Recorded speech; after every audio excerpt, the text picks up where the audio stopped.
Occasionally we get involved on some fairly challenging projects, and that was the case, to say the least, on this project. Our client had contacted us to come and take a look at his existing pool deck, which involved a coating over a stamped overlay. Previously they had an existing concrete deck, and they contracted a contractor out of the Atlanta area to come and put a half-inch stampable overlay. And over a span of about 3 years, they were dissatisfied with the coloring. It had faded, unfortunately. So they contracted someone else to come in and paint this deck with a coating type product. And over the years, it started to peel. So aesthetically, it was no longer pleasing. And it was actually unsafe too, to walk across that. Those chips could, certainly cut your foot. So we had to come up with a plan to remove this as expeditiously, yet as cost effectively as possible. When discussing our options with the client, he did not like the idea of having abrasive chemicals around this beautiful finished landscaped environment in his finished swimming pool. So we came up with the idea of sandblasting it, which, as you can imagine, proves a whole set of challenging circumstances. Now, during this video, I'm completely winging it. It is not scripted, so bear with me. If you get bored of listening to my voice, feel free to log off, but I'm just winging it as we go. And here we go with the sandblasting. This is our test sample, and what you got to be careful about is the sandblasting is difficult to get down into the grout joints and on the edges of the stamp joints. So it takes a real specialized crew to do this, and I must say these guys really pulled it off quite nicely. They were concerned with the finished environment, not damaging the bricks, certainly the swimming pool, and I was quite frankly blown away that this is their main work, and they just let the sand go right into the pool, and then after the fact you come back and you vacuum and clean the pool out. So in any event, they pulled it off very nicely. But as you can see, we're now down to clean concrete, no more coating. 99% of the coating was removed, and yep, it also exposed a bunch of cracks everywhere in this unfortunate overlay. So now we had the challenge of dealing with the cracks, and we discussed with our client several options. We could certainly fill the cracks, which aesthetically you can't make them go away, or we could hide the cracks and make it a feature. Many of my students have seen us do this through the years, where we incorporate the cracks into the overall scheme and the overall design. And in this case, they liked the idea. If you look at the environment, it's so organic and natural looking anyways. We went ahead and just chased the cracks and free-handed some vines and some leaves, which I really love this look over the top of stamped concrete. It doesn't have to be perfectly smooth like most people are accustomed to. So here our guys are going, giving me the thumbs up, and it's time for them to continue the sandblasting.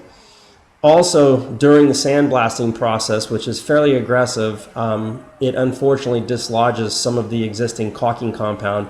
So although it wasn't part, oh, there's Leanne, there's my wife, she's ready to rock and roll, but it wasn't part of our original contract. We just made the decision to go ahead and remove the unsightly gray caulking compound that was there and replace it after the fact with a color coordinated caulking compound. Speaking of which, our color palette was the natural rocks in the pool coping. So if you look to the right there, you'll see these beautiful warm tans and browns and blacks. And that was pretty much our color palette in order for us to choose from.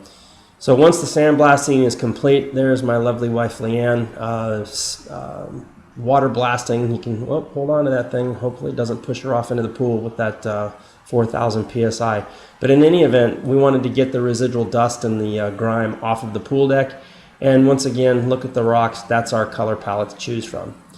Here are the existing cracks that we had to work with, and so I just took sidewalk chalk and just kind of highlighted the one side of the crack, and virtually everything else from there was just free-handed. So I just, the other side, got a 4-inch grinder and just went for it.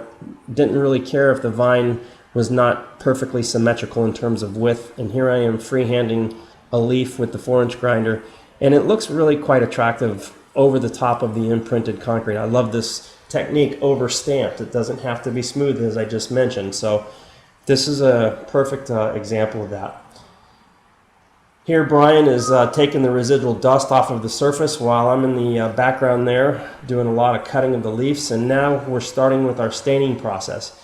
Now we worked with a very diverse combination of different dilutions of acid stain. And again, I'm sorry I keep bringing it up, but our palette was the rocks, and so it had to be soft and blend. So we started off with a very diluted black acid stain, 16 parts water to 1 part black acid stain, and did 2 washes. And if you look at the kind of black splotches like rock has, we were able to achieve that with the dilution rate. Really, we hit it home run with that base color of a diluted black. As you can see the rocks there, look at the black spots on the rocks, which is what our goal was. And Leanne is now brushing on, oh, hi honey, there you are, there's a wave. She's brushing on a diluted, looks like a Melee Tan, probably at about 9 parts water to 1 part acid stain. So for those of you, oh, there's Brian, thumbs up, rock and roll dude. Those of you who are not familiar with acid stains, you got to be very careful. You got to work with a variety of different dilution rates. We didn't want to get really bright, so we were way up on our water content.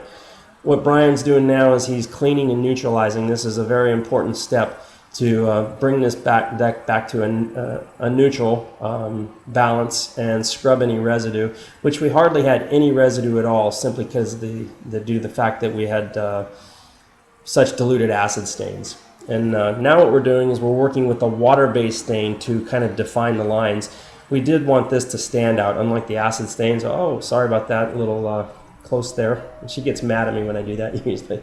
But in any event, she's staining her pretty little rear end off and doing a great job at it, by the way. So we're using water-based stains because we want some intense colors, and so you're able to do that with the water-based stains. Oh, here's Matt's pools. He's a little bit upset due to the fact that we've got probably 1.5 to 2 inches of sand in the pool deck, but he claims that he does this all the time and assures us that that pool will be sparkling clean and ready for swimming within a day or two.